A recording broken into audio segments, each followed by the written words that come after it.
내가 웃었느니라. 아멘. 오늘 이 아침에도 우리 주님으로부터 오는 크신 은혜와 평강이 여러분들과 함께 하시기를 바랍니다. 아멘. 자, 오늘은 하나님의 신방이라는 제목으로 우리가 함께 이 말씀의 은혜를 나누고자 합니다. 여러분, 오늘 이 말씀은 굉장히 유명한 말씀이죠. 아브라함이 굉장히 자녀를 얻길 원했습니다. 하나님께서 말씀하신 것도 있기 때문에 그는 굉장한 기대를 했을 것입니다. 자, 그런데 자꾸 나이가 들어가는 거죠. 그러다 100세가 다 되었습니다. 여러분, 아브라함은 어떤 마음이었을까요? 오늘 아브라함은 자기의 마음을 이렇게 표현합니다. 내가 과연 하나님의 뜻을 이룰 수 있을까? 하나님의 뜻은 과연 나에게 있을까? 여러분, 이런 생각이 우리가 들을 때가 있거든요. 저도 마찬가지입니다. 특별히 저는 목사로 소명받았기 때문에 늘 그런 얘기를 합니다. 하나님은 저를 부르셨지 않습니까? 그러면 하나님이 어떠한 일을 하시겠습니까? 여러분, 이런 질문을 하면 막 마음이 급해지곤 합니다. 그런데 오늘 이 아브라함의 마음은 이렇게 2절에 표현되어 있습니다.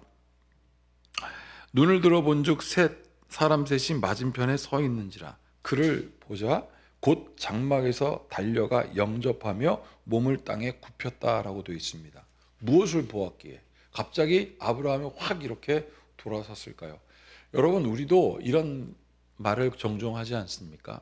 기인을 기다린다고 말이죠.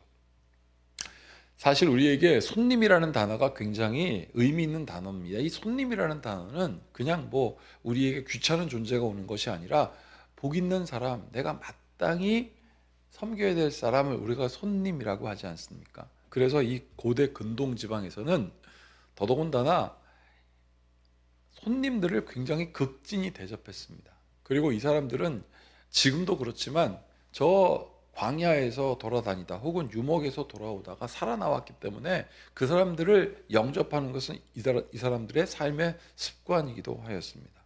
여러분, 오늘 아브라함이 정말 아이를 갖고 싶지 않았겠습니까? 그리고 그는 늘 그런 생각을 했을 겁니다. 하나님, 내가 이제 나이가 100세가 돼가는데 하나님 진짜 자녀는 주시겠습니까? 오늘 제가 18장 1절에서 아브라함은 매일매일 무슨 생각을 했는가 알겠더라고요. 자, 여기 보십시오. 여호와께서부터 시작합니다. 여호와께서 마므레의 상수리 나무들이 있는 곳에서 아브라함에게 나타나시니라 그랬습니다. 여호와께서 나타나시니라. 어떻게 나타나셨습니까? 2절에 사람 셋의 모습을 통해서 나타나셨습니다.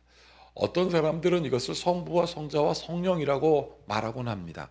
여러분, 성부와 성자와 성령이 사람의 몸을 입고 나왔든 하나님의 보내신 천사이든 저는 어떻게 받아들이냐면 하나님의 말씀을 전하고 있다는 것입니다. 여러분, 지금 그 세 명이, 오늘 성경은 사람 셋이라 그랬잖아요. 그 세 명이 지금 아브라함을 방문하는데 아브라함을 왜 찾아갔습니까? 자, 하나님이 그에게 나타났다고 지금 1절에 얘기하고 있는데 여기 뭐라고 되어 있냐면 날이 뜨거울 때에 그가 장막문에 앉아 있다가, 날이 뜨겁습니다. 밖에 나가지도 못해요. 아브라함은 지금 힘이 다 빠져 있습니다. 환경적으로도 뜨겁고 내 마음도 지금 굉장히 힘이 빠져 있습니다. 왜 그랬을까요? 오늘 말씀의 주제가 바로 그것입니다. 하나님께서 나에게 태를 주신다고 하였는데 내가 100세가 다 돼갔는데 하나님은 언제 그 뜻을 이룰까? 여러분, 그는 항상 그 생각을 했던 모양이에요. 그러니 벌떡이라는 거 아니겠습니까? 딱 그 세 사람을 보자마자 하나님이 보내셨구나라는 것을 확 느낀 거예요. 왜요? 손님은 복을 베푸는 사람이고 손님에게 내가 최선을 다해야 된다는 것은 아브라함의 의무이기도 했습니다. 그런데 아브라함은 무엇을 생각했다고요? 하나님의 은혜. 하나님이 나에게 은혜를 주겠지. 여러분, 그러니까 그가 급하게 일어났던 것입니다. 그리고 3절에 뭐라고 얘기하고 있습니까? 이르되 내 주여 내가 주께 은혜를 입었사오면 원하건대 종을 떠나 지나가지 마시옵소서라고 얘기하잖아요. 내게 은혜를 입었사오면 이게 무슨 뜻이냐면 나는 복 있는 사람입니다. 내가 복 있는 사람이라고 한다면 나를 떠나지 마시옵소서.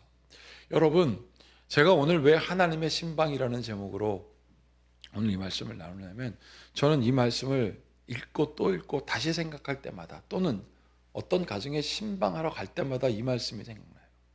여러분, 신방이라는 게 뭡니까? 신방이라는 것은 하나님의 은혜를 그 가정에 나누기 위해서 가는 거예요.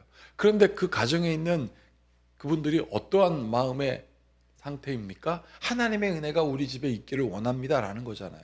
아브라함의 마음과 똑같아요. 어떤 분은 아브라함처럼 똑같이 계속 소원이 있었을지도 모르겠습니다.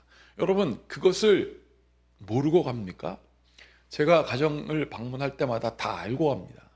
그리고 간절한 마음으로 갑니다. 주님, 아브라함이 하나님의 은혜를 받았던 것처럼 그는 고백합니다. 하나님, 내가 은혜 있는 사람이라면, 나에게 은혜가 있다면 떠나지 마시옵소서 라고 고백하였던 것처럼 그 믿음 있는 가정을 방문하오니 주여 은혜를 베푸시옵소서. 주님, 아브라함에게 너는 복이 될지라 말씀하지 않으셨습니까? 하나님, 그러니 이 가정이 복이 되어 주시옵소서 라는 마음을 가지고 신방합니다.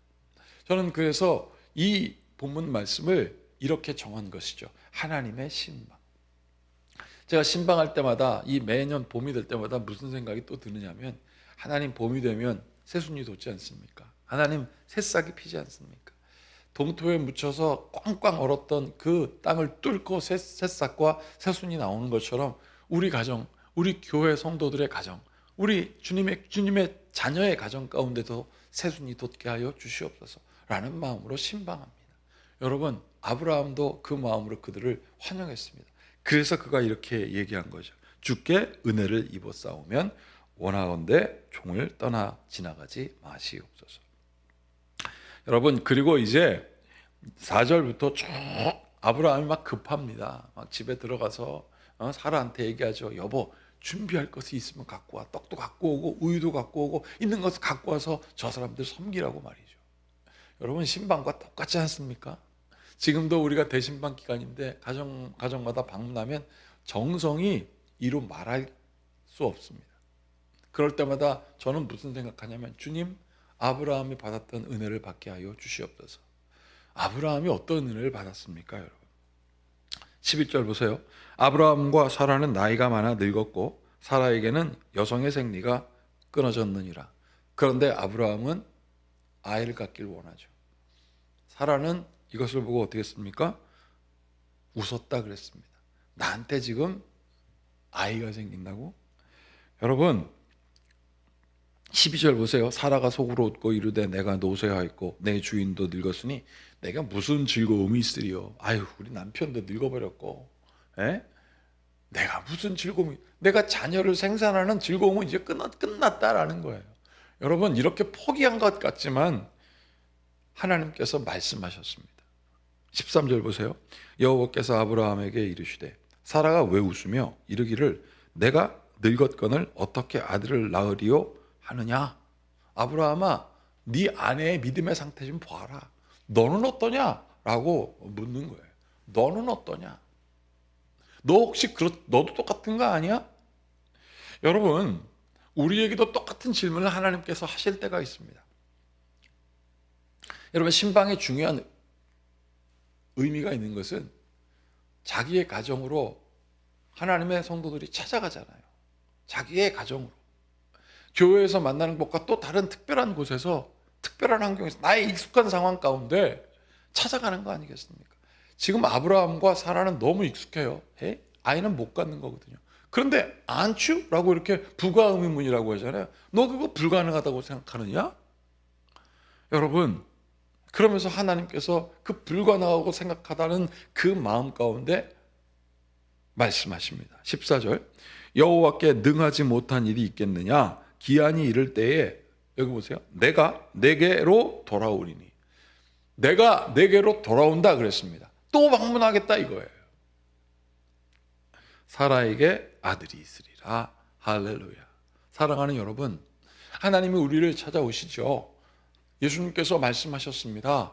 보혜사 성령께서 너희와 함께 하실 것이다. 그가 너를 도울 것이다. 사랑하는 여러분, 하나님께 은혜를 받은 자는 하나님이 잊지 않습니다. 그리고 확증하십니다.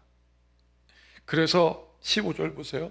하나님께서 돌아오신다고 하나님께서 확증하니 그제야 사라가 하나님을 향한 경외심을 드러냅니다. 경외심이란 무슨 뜻이냐면 놀라운 하나님의 뜻 아래 내가 하나님을 두려워하는 마음이에요. 그래서 사라가 두려워합니다. 15절 사라가 두려워서 부인하여 이르되 내가 웃지 아니하였나이다. 이르시되 아니라 내가 웃었느니라. 하나님, 내가 웃은 게 잘못됐습니다. 이렇게 말은 못하고 숨기고 싶은 거예요. 하나님, 나 안 웃었어요. 하나님, 나 의심하지 않았어요. 하나님, 하나님의 뜻이 나에게 이루어질 걸 난 믿어요. 그런데 내가 웃었다고요? 하나님, 나 안 웃었어요. 라고 하고 싶었던 것입니다. 그런데 하나님 다 알아요. 뭘 알아요? 우리의 믿음 없음도 다 아세요. 우리의 생각도 다 아세요. 내 뜻대로 하려고 그런 것도 다 아세요. 그래서 하나님께서 물으셨던 것입니다. 사랑하는 아들아, 사랑하는 딸아, 네 마음에 질고가 있지 않느냐? 네 마음에 고통이 있지 않느냐? 네가 나를 향하여 원망한 거 괜찮아. 나는 너에게 돌아갈 거야. 여러분, 이게 신방이에요. 이게 하나님의 신방이에요. 그래서 여기 뭐라고 되어 있습니까? 내가 웃었느니라. 네가 웃은 거 다 알아. 네가 의심한 것도 다 알아. 그런데 나는 너에게 돌아간다.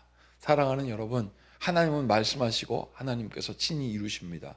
누구에게? 하나님의 자녀에게 그렇게 하십니다. 오늘 이 말씀을 마음에 굳게 새기고 흔들리지 않는 여러분들 되길 바랍니다. 때로는 여러분 흔들릴 수도 있어요. 그러나 하나님 앞에서 흔들리십시오. 그게 낫습니다. 그러면 하나님께서 지켜주십니다. 뭐 세상에 나가서 이건 아닌가 봐, 이거는 내 뜻과 다른 게 왜, 하나님 약속과 다르잖아요. 이러고 떠나지 마십시오. 하나님 앞에 계십시오. 하나님이 지켜주십니다. 그러면 하나님의 은혜를 누리는 주님의 성도, 여러분, 하나님이 신방하신다는 그 놀라운 은혜를 직접 경험하는 여러분들 되시기를